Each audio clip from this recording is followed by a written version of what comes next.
ನೋಡಿ, ಈಗ ಅಧಿವೇಶನ ನಡೆಯುವಂತ ಸಂದರ್ಭದಲ್ಲಿ ಆ ಸಂವಿಧಾನ ಪೀಠಕ್ಕೆ ಅಗೌರವ ತೋರಿಸಿದ್ರ ಅವರ ಬಗ್ಗೆ ನಾವು ಅವತ್ತು ಕ್ರಮ ತೆಕ್ಕೊಂಡಿದ್ದೆವು.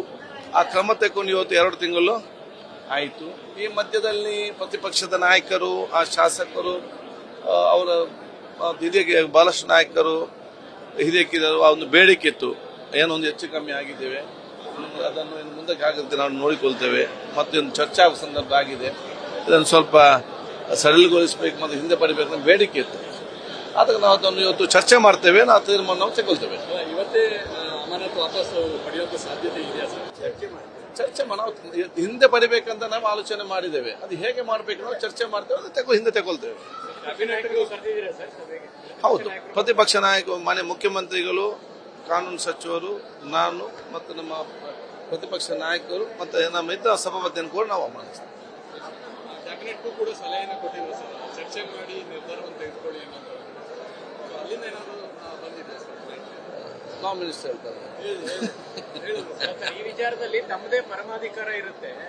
ಕ್ಯಾಬಿನೆಟ್ ನ ಸಲಹೆ ನೋಡಿ, ಸಿಎಂ ಸಲಹೆ ಆಗಲಿ ತಗೊಳ್ಳೋದು ಸರಿಯಾ ಅಂತ ನೋಡಿ, ಅವತ್ತು ಆದಂತ ಘಟನೆಯನ್ನು ನಾವು ವಿಧಾನಸಭೆಯಲ್ಲಿ ಪ್ರಸ್ತಾಪಿಸ್ತೇವೆ.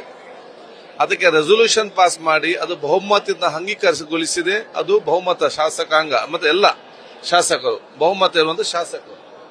ಆದ ಕಾರಣ ಸ್ಪೀಕರ್ಗೆ ಒಬ್ಬರಿಗೆ ಅದು ಹಿಂದೆ ತಗೊಳ್ಳಿಕ್ಕೆ ಆಗುದಿಲ್ಲ. ನಮ್ಮ ಇಚ್ಛೆ ವ್ಯಕ್ತಪಡಿಸಬಹುದು, ಹಿಂದೆ ನಮ್ಮ ಚರ್ಚೆ ಮಾಡಬಹುದು. ಮತ್ತೆ ಅದನ್ನು ಹೇಗೆ ತೆಗಿಬೇಕಂತೇಳಿ ಚರ್ಚೆ ಮಾಡಲಿಕ್ಕೆ ಬಹುಶಃ ಸರ್ಕಾರ, ಪ್ರತಿಪಕ್ಷ ಎಲ್ಲವೂ ಕೂಡ ಅಗತ್ಯ. ಆದ ಕಾರಣ ಆ ಒಂದು ಸಂದರ್ಭ ಆ ರೀತಿ ಆಗಿದೆ, ಆ ರೀತಿ ಕ್ರಮ ಆಗಿದೆ.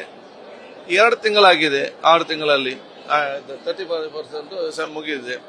ಎಲ್ಲರೂ ಕೂಡ ಬಹುಶಃ ಹೆಚ್ಚು ಕಮ್ಮಿ ಆಗೇ ಆಗ್ತದೆ. ಯಾರನ್ನೆಲ್ಲ ಕೂಡ ಎಂತವ್ರಿಗೆ ಕೂಡ ಶ್ರಮ ಈ ದೇಶದಲ್ಲಿ ಇವತ್ತು ಇದೆ. ಇವಾಗ ನಮ್ಮ ಶಾಸಕ ಮಿತ್ರರು ನಮ್ಮವರೇ, ಅದನ್ನ ನಾವೆಲ್ಲ ಸೇರಿಕೊಂಡು ಅದನ್ನ ಹೇಗೆ ಕೊನೆಗೊಳಿಸಬೇಕಂತ ನಾವು ತೀರ್ಮಾನ ಮಾಡ್ತೇವೆ. ನಾವು ಮಾಡ್ತೇವೆ ಸಕಾರಾತ್ಮಕವಾಗಿ. ನಾವೆಲ್ಲರೂ ಕೂಡ ಒಗ್ಗಟ್ಟಾಗಿದ್ದೇವೆ. ಮತ್ತೆ ಅಲ್ಲಿ ಅದು ಬಿಜೆಪಿ ಶಾಸಕರು, ಕಾಂಗ್ರೆಸ್ ಶಾಸಕ ಅಂತಲ್ಲ, ಸಂವಿಧಾನ ಪೀಠಕ್ಕೆ ಯಾರ ಅಗೌರವ ತೋರಿಸಿದ್ರೆ ಅವರನ್ನು ಮಾತ್ರ, ಅದಕ್ಕೆ ಪಕ್ಷಾಂತರ ಯಾವ ಸೀಮಿತಗೊಳಿಸೋದು ಬೇಡ.